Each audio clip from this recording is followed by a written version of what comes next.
welcome. Thank you very much. Welcome back Nice to be Victoria. here. Yeah, man, it's great. You've been to Victoria a few times, right? A few times. What kind of yeah. memories do you have of our city?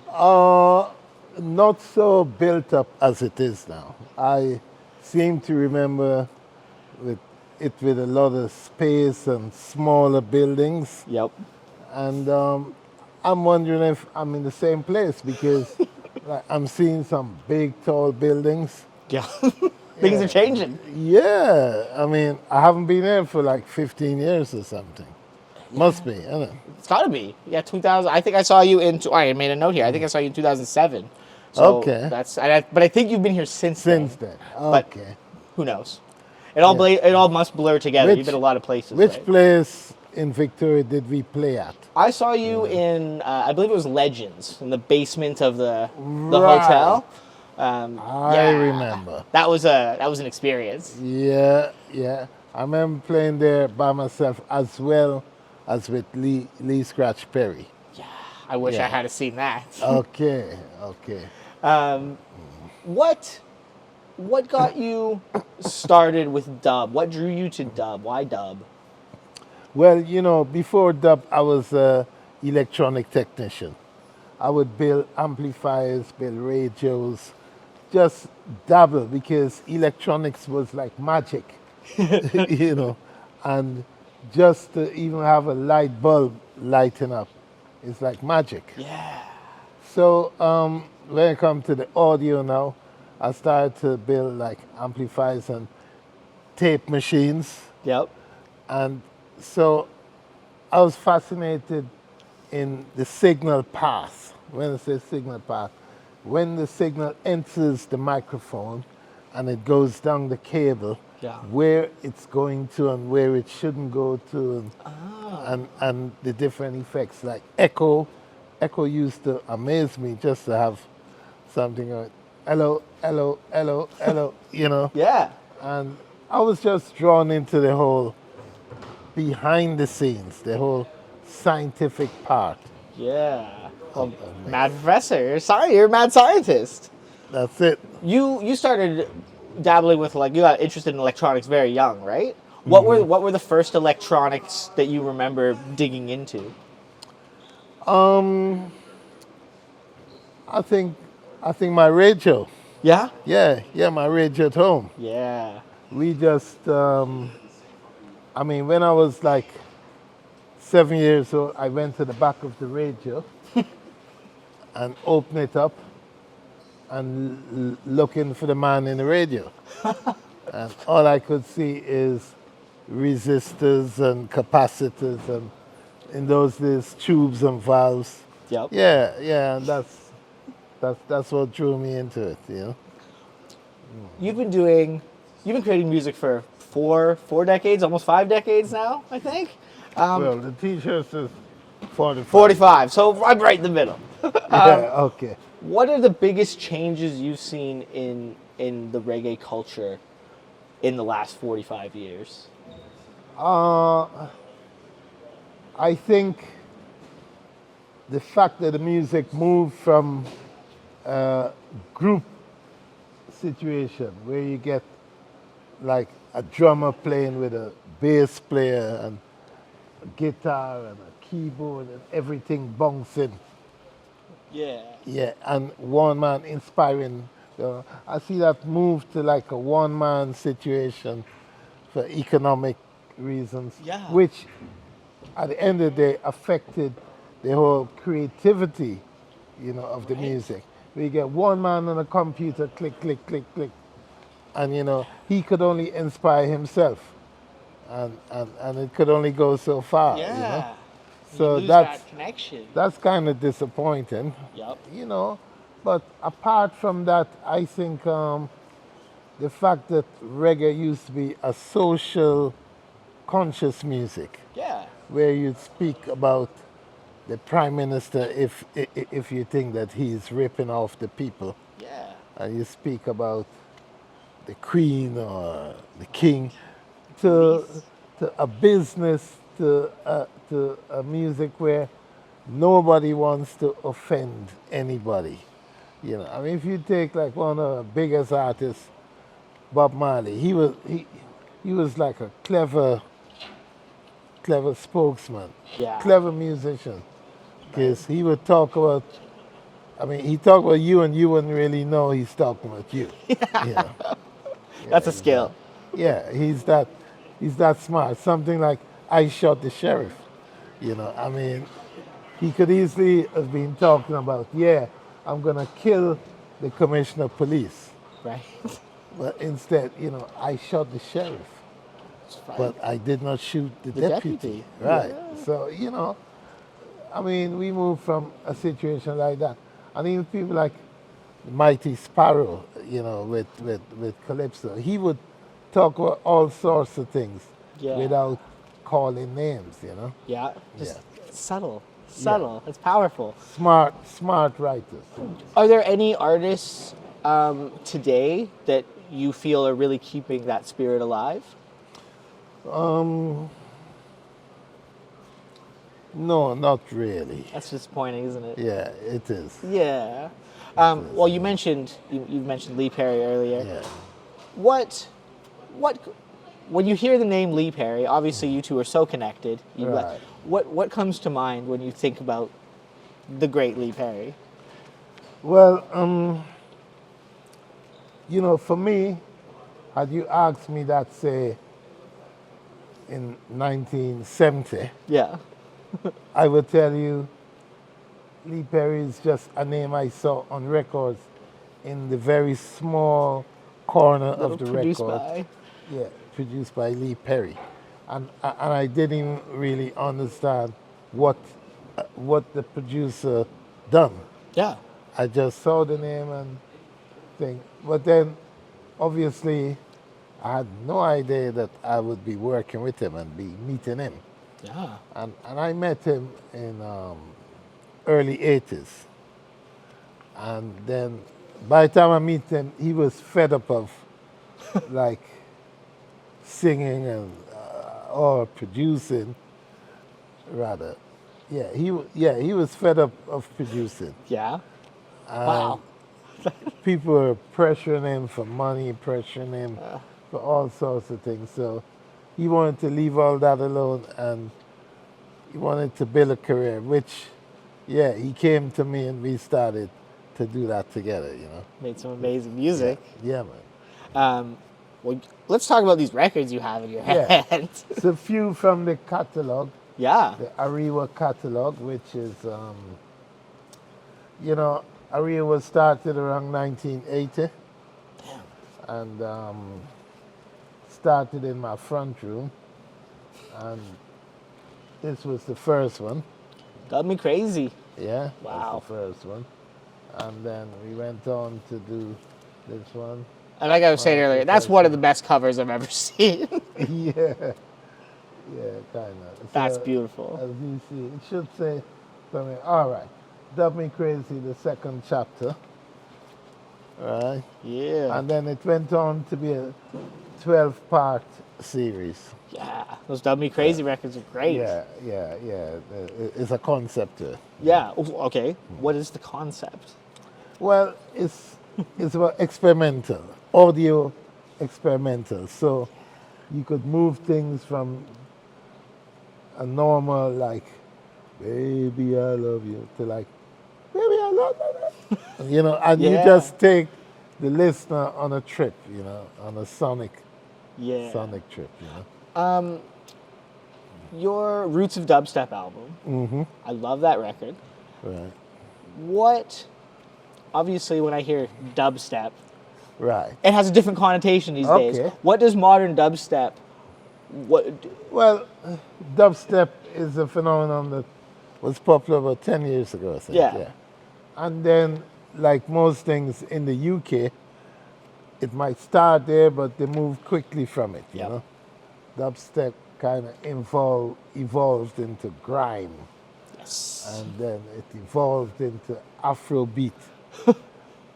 Because a lot of the time the creators of these things, they get bored and they change things a lot. Yeah. Yeah. Was there anything in modern dubstep that you liked? Was it something? I like a couple of things like Marla was doing. I think, Yeah. I think that was dubstep. Yeah, and there's a guy called Benga. Yep. Yeah, Yep. yeah, and he stopped. He stopped after a while. But they were good experimental Yeah. stuff. I remember And when I first encountered dubstep, I was always a dub reggae fan, but then I got Yeah. somebody showed me dubstep. I was like, Yeah. that word doesn't seem like it matches right, there. right. Yeah, and it was really different from dub in a sense. Right? Yeah, it kind of slowed down the whole BPMs of music. Yeah. What do you like to listen to for yourself? What do you listen to for pleasure to unwind? You wouldn't guess. I probably wouldn't. Well, like last night, I spent about 2 hours listening to a guy called William Devon. William Devon. You know William Devon? Grateful for what you got. Yes. Thankful for what you Thankful for what you got. That's it. You got it. See, this guy knows. Yeah, man.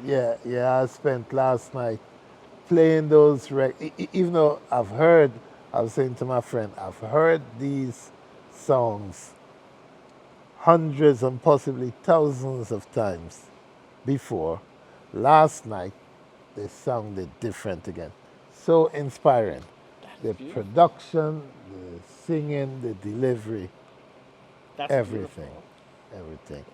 Yeah, I listen to that. I like listening to Al Green. I mean, I like listening to music from the 70s. Like even just now, before we came out, we listening to like Betty McLean, Walk Away from Love. And Walk Away from Love was really a Motown song, done by David Ruffin. And, Betty's take on it was very good. Yeah. And yeah. So, I mean, I listen to a wide array of stuff. Yeah. So 70s are obviously your touchstone. Is there anything current that you enjoy listening to? Well, I don't hear music in the same way. Yeah. I mean, like even in the UK, we don't have hits like we used to. Right? That's, the internet's kind of fractured everything, right? Yeah, the internet and the corruption within the media. Yeah. Because for years, the media was playing stuff that certain people had a financial interest in. Yep. And then the reason why the internet even got so popular with music is because normal people rebelled against that kind of control. Think about it. Yeah, absolutely. Because when you're gonna turn on the radio and hear some crap that you don't really want to hear, then you find the next medium, the internet, where you could hear what you want to hear. Yeah. So all this is driven by, a lack of diversity. Right? And obviously things like broadcasters who want to exercise like their racial preference or their own financial nepotistic preferences, they're gonna want to promote what they want to promote. Right? They don't want to promote something because it's different. They really got their own friends. Yeah. And they're gonna push their friends.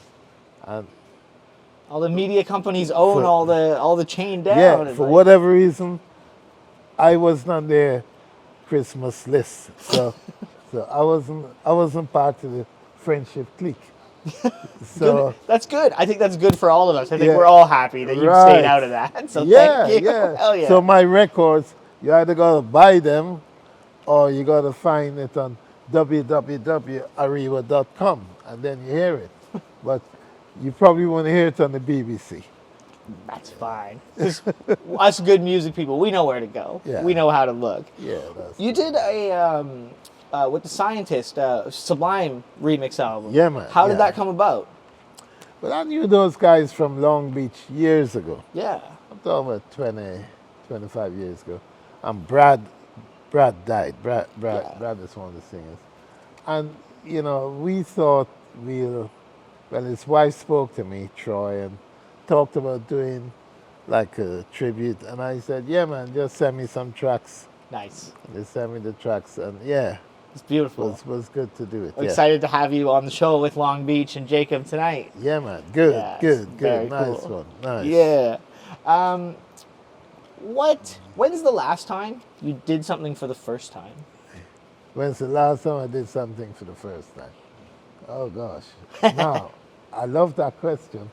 Thank you. Where you make me think. It's a very clever question. When's the last time I did something for the first time? Yeah. I guess coming to this festival. It's the first time. That's When a you good walked answer. That's a into good that- answer. You walked into that one. I did. I set you up. You nailed it. No, well, that's excellent because we're excited to Yeah. have Mad Professor here. Yeah, because I mean, there's got to be some other things, but we don't want to bore the people while I think what it is. That's totally fair. That's totally fair. Maccabee, Sign of the Times. Yeah, Have to ask great you about that album. record. Yeah, What comes to mind when I mention that? I love that record so much. 86. Yes. 1986. I was 2 years old when that album came out. Really? Well, I'll tell you what came to mind. A phone call, and in those days, in England, there's hardly any mobile phones. So people would use phone call, and I had this phone call from this guy who couldn't say, he wasn't a man of much words, just said, "Hi, Professor. My name Maccabee, and I have some lyrics, you know." Yeah. And then you hear beep, beep, beep, beep, beep, beep. That means the money running out to the phone box. Then he called her. Yeah, he could have sent me some rhythm. And yeah, that was 86. Sent him the rhythms.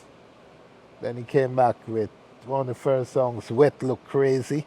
Nice. Yeah, and punching bass line. And it's a bass line you probably don't realize, but it's more connected with Al Green, Love and Happiness, you know? Oh, Yeah. that. Yeah. Doom, doom, doom, doom, doom, doom, doom, doom, doom, doom, doom, doom. Yeah. Even Michael Jackson, Name Never Learned, Upon the Man had a curly perm, you know, doom, doom, doom. Yeah. Yeah, man. That one, and then things like Baked Beans and Eggs, Oh, so good. which great record about this dread named Fred, who was wedded to a white woman, and the white woman couldn't cook proper food. All she could cook was baked beans and eggs. You know, and Maccabee he was the kind of artist.